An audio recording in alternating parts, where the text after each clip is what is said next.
আসসালামু আলাইকুম। ছাত্রদের আন্দোলন চলছিল আর তার শেষ হতে না হতে আবার বন্যা শুরু হয়ে গেছিল। আর এই কারণে তো সবারই মন খারাপ চলছিল। আর এই ফাঁকে আমার পাখিদের জন্য একটা দুঃসংবাদ এটা যে তাদের 2টা বেবি ছিল আর ছোট বেবিটা একবারে ভর্তা লেগে গন্ধ হয়ে পচে গেছে। কি আর বলবো, পাখিদের যত্ন না হয় নাই, কারণ ওই টাইমটায় সারাক্ষণ টিভি, মাথার মধ্যে প্রেশার কি হচ্ছে এটা সবসময় মানে মাথার মধ্যে ঘুরতেছিল। পাখিদের কথা অতটা মানে যত্ন নেওয়ার মতো পরিস্থিতিই ছিল না, এরকম মানে ভালোই লাগতেছিল না।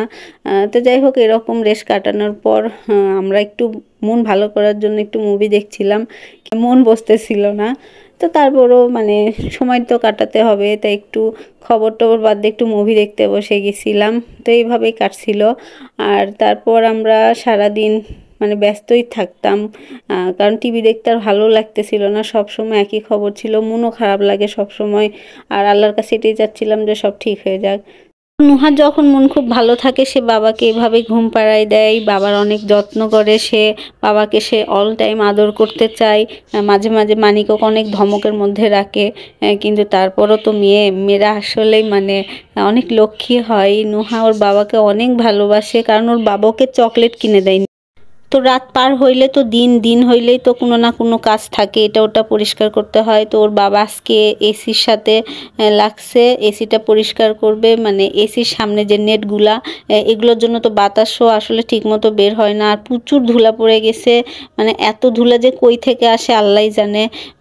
তো দেখতেই পাচ্ছেন এই তো কি পরিমাণে এখনো ময়লা লেগে আছে। আর এই তো এটা পরিষ্কার করার পর তো দেখাচ্ছি, এখন টোটাল পরিষ্কার করছি দুইটাই। তো একবারে ক্লিন হয়ে গেছে। তো বাবা ব্রাশ দিয়ে উপরের ওগুলো পরিষ্কার করছিল। আর তারপর এটা একটু ভেজাই ছিল, ভালোভাবে ঝাড়ি দিয়ে নিয়ে পানিগুলো একটু ঝরাই নিয়ে আবার লাগাই দিচ্ছে। ওর বাবা যখন কোনো কাজ করে আমি ওর বাবার হেল্পার হিসেবে থাকি। শুনতে অনেক হাস্যকর হইলেও কথাটা আসলেই সত্যি। আর ওর বাবার মন ভালো থাকলে আগেই তো বলছি, ওই যে কোনো কাজ খুব মজা নিয়ে করে ফেলে।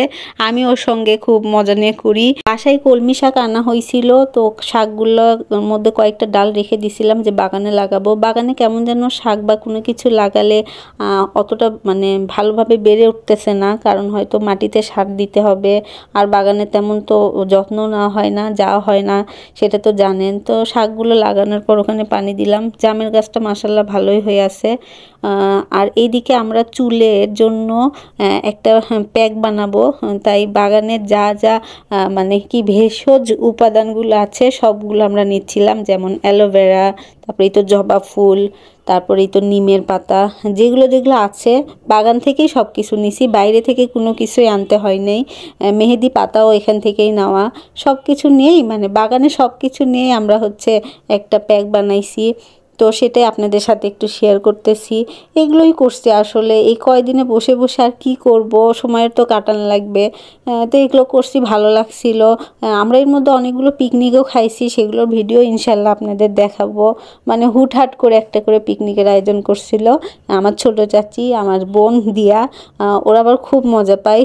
তো আমি ওদের সাথে তো থাকি সবসময়, সেটা তো জানেন। ভিডিও আসলে অনেকগুলোই জমা হয়ে আছে, তো ইনশাল্লাহ একটা একটা করে দিব।